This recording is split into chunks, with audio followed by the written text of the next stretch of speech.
Hello there, my name is Bill Boudreau. Welcome to Genesis Models.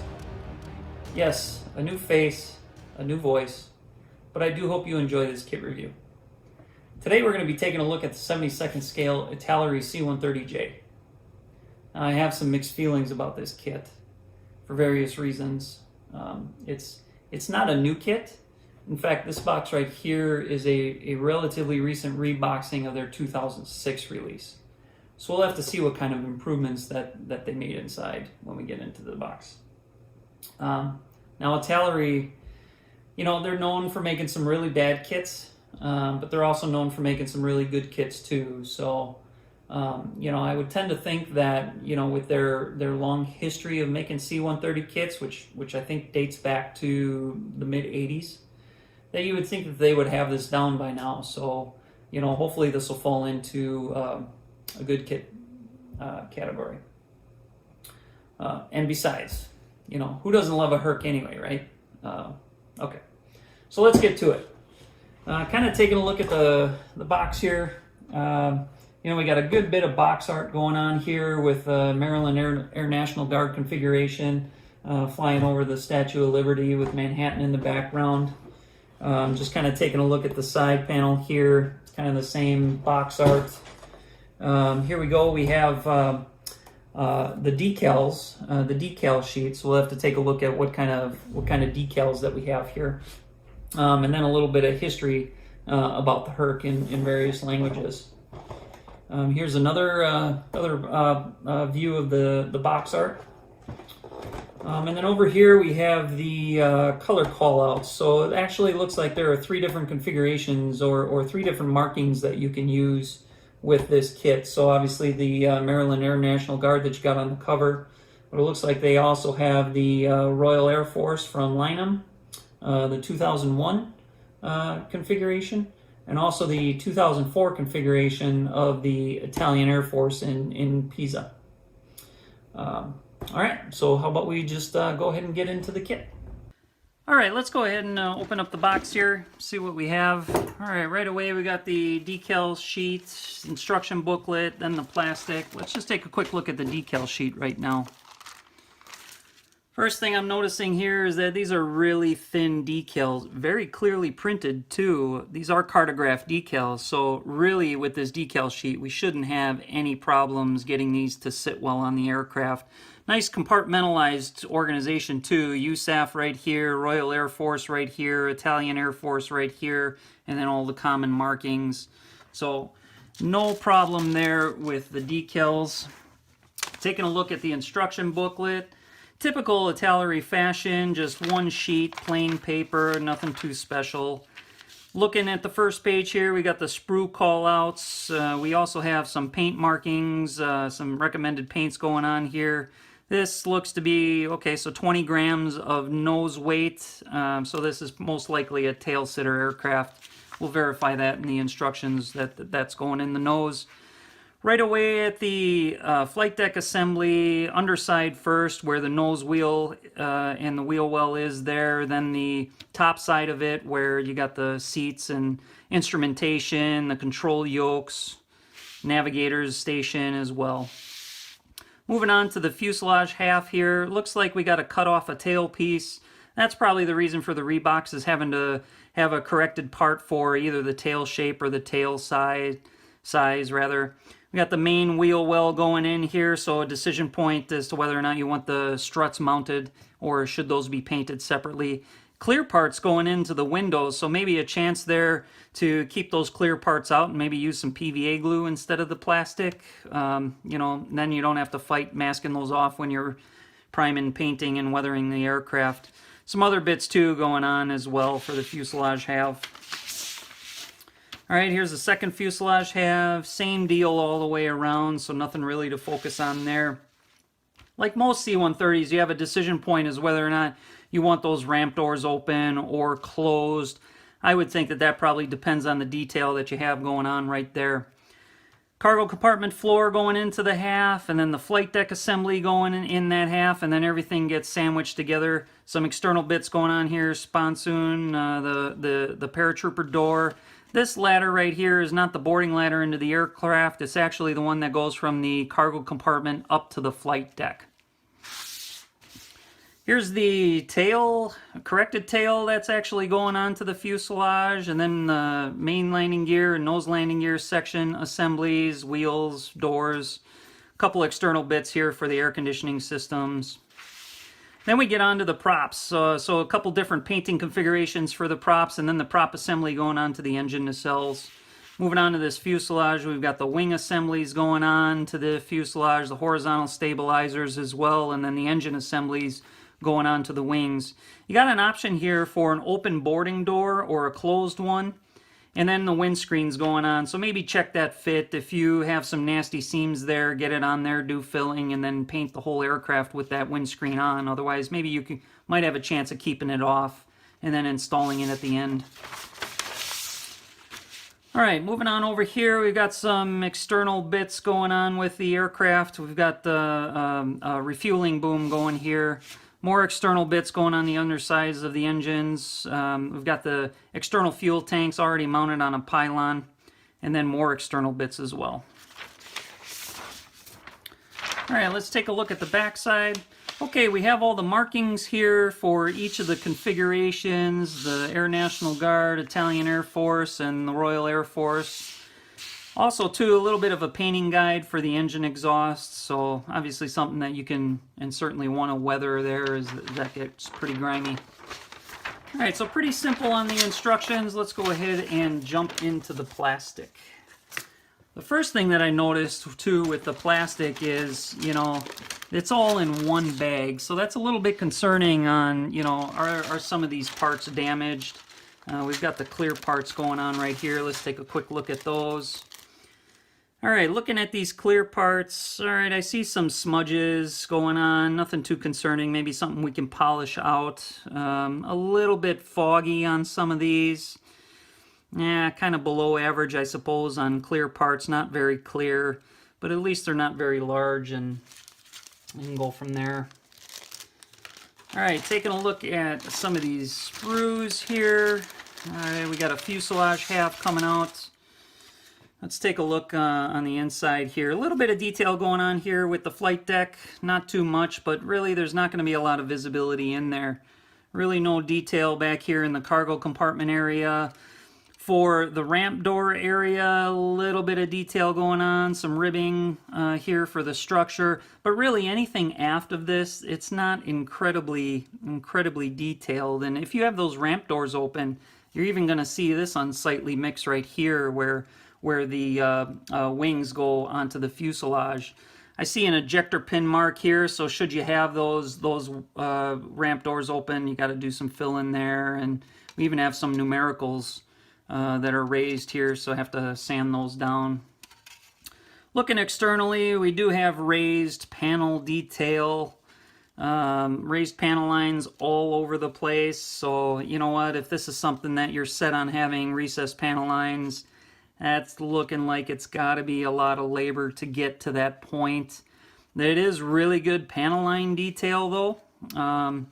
See if you can catch that in the light at all, but really good shape to this fuselage. I think they really have this aircraft down for all the number of model kits of C-130s that they've been releasing for many years. Alright, let's take a look at some other pieces of plastic here.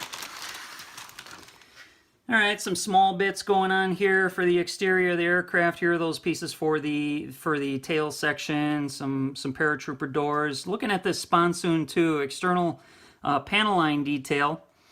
Again, so if going recessed panel lines, that's a piece to have to contend with, but really good detail all the way through, I think, externally. Alright, this looks to be like the sprue. Well, I'm thinking that what's happening is because this sprue right here has the fuselage half. The other fuselage half actually was not connected to this sprue. So we got the wings here. Really good panel line detail on the wings. Again, raised, of course, but really a lot going on here. It should be able to weather that really well. You know, the absence of rivet markings, you know, but you really don't see that on reference photos of many C-130s, so not a lot of rivet detail to have to go around. So maybe something you really won't have to worry about. Horizontal stabilizers too, same deal as the wings. Good panel line detail, but of course all raised. Okay. Got some more landing gear doors here. Now really you're not going to see the inside of these doors because of, for the main ones, how close they sit to the wheels, and then this one how close it sits to the fuselage when all of those doors are open. And then some bulkhead pieces that you're really not going to see. Alright, let's put that one aside. Let's take a look at this sprue. It's kind of an identical sprue on the last one. I think the only other thing to note here is we got a couple extra details here for the fuselage half with the air conditioning system, scoops, and then the pressurization. But other than that, I think this is pretty much the same as the other fuselage half we took a look at. Same with the wings. I think what I want to point out too with the wings is that there is no panel line detail whatsoever, if you can see that on the camera. There's no detail on the engine nacelles right here. So if, you know, and they do have panel lines all over those, so something that you may want to think about adding as you want to get some detail going on these nacelles. A couple additional pieces here. One of the main landing gear wheel well pieces. Now we do have some ejector pin marks all over that, but again, you know, those wheels are bulky, the landing gear is bulky. The cargo or the landing gear doors are gonna not really give you any visibility inside of there. So do you really have to address those ejector pin marks? Yeah, if you want to, but I don't think it's going to be necessary. All right, let's go ahead and take a look at some of the other sprues here. Now, a lot of pieces already off of their sprues. I think that's kind of disappointing. Would be nice if they would have had a separate bag, especially for these small pieces that are coming off these sprues. All right, taking a look at this one here, we've got the external fuel tanks going on. Really good panel line detail on those, but again, raised, of course. Already a half of it already on the pylon, so it should be a pretty simple assembly there.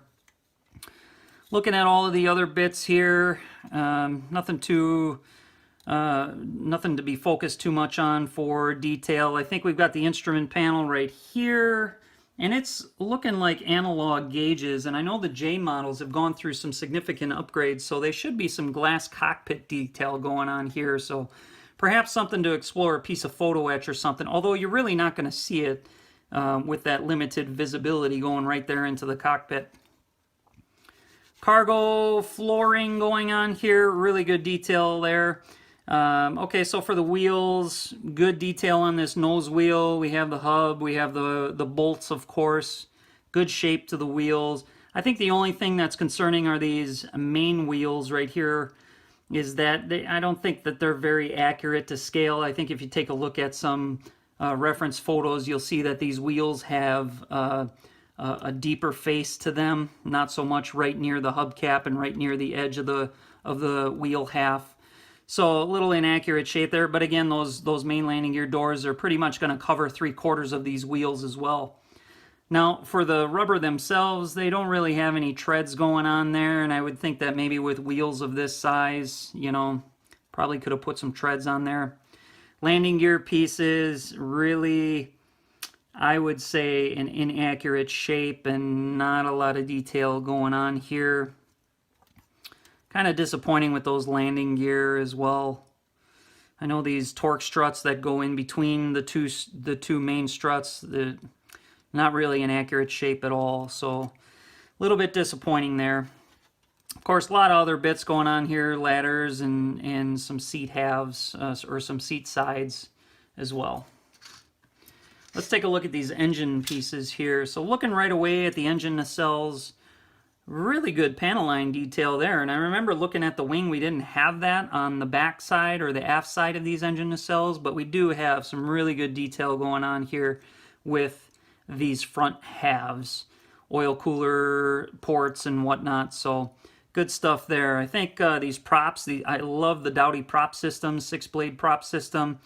You have those lines that are there. Not sure if you can see that on the camera. Whoops, I just bumped the camera here. Not sure if you can see that, but you should be able to do some really good tip markings or painting on these props. Of course, on the aft side of the props too, a little bit of detail going on there, so you should be able to get some good weathering on these. Okay, so here's another navigation panel as well for the Flight Navigator. Looks like some fairly good detail going on with that part. Got a lot of nose cones going on here, 8 of them to be exact, and I think that's probably another reason for the Reeboks is to kind of correct the shape of the nose cones. Other bits too going on, boarding ladder, nothing really, you know, there are a lot of small parts that, you know, really you're not going to get a lot of detail on either.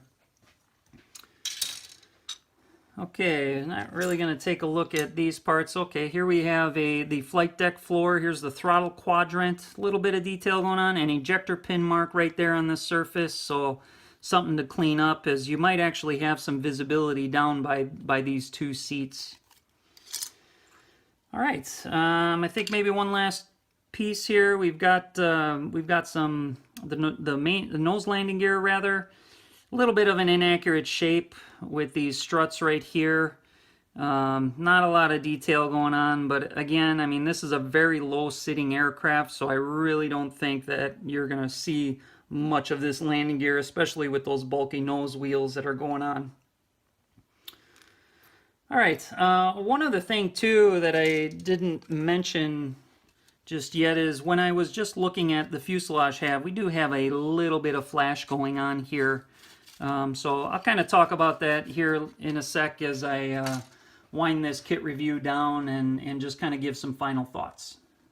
Final thoughts. So this kit does have some strikes against it. You saw the packaging, and although during the video I didn't point out any sort of scratches that are on the plastic, I'm sure you could probably see that they were there. Not the clearest of clear parts. And then in that aft cargo compartment area, you know, we saw the raised numerals, the ejector pin marks, the lack of detail. Not that you couldn't scratch build and spruce that area up a bit, but with today's machining ability and molds, even for smaller parts, I do feel that Italeri could have put maybe a little more attention back there with some details so that you could be confident in building that kit with those cargo doors open. Raised panel lines. You know, I know that those fuselage half seams are going to need some work, so obviously, you know, you'll have to take care around those raised panel lines so that you don't lose that detail. And if you plan on going for recessed panel lines, well, that's going to certainly add to a lot of labor to the overall build. But there are some pluses with this kit too. The respectable amount of panel lines, I think that paves the way for some really good pre-shading and weathering on this kit. And if you're a C-130 fan, you know, you're attracted to the shape of this aircraft. So when this kit gets all together, it really is going to have that iconic Hercules look to it. So that's it for the C-130J review. I'm Bill Boudreau. This is Genesis Models, and I do hope you enjoyed.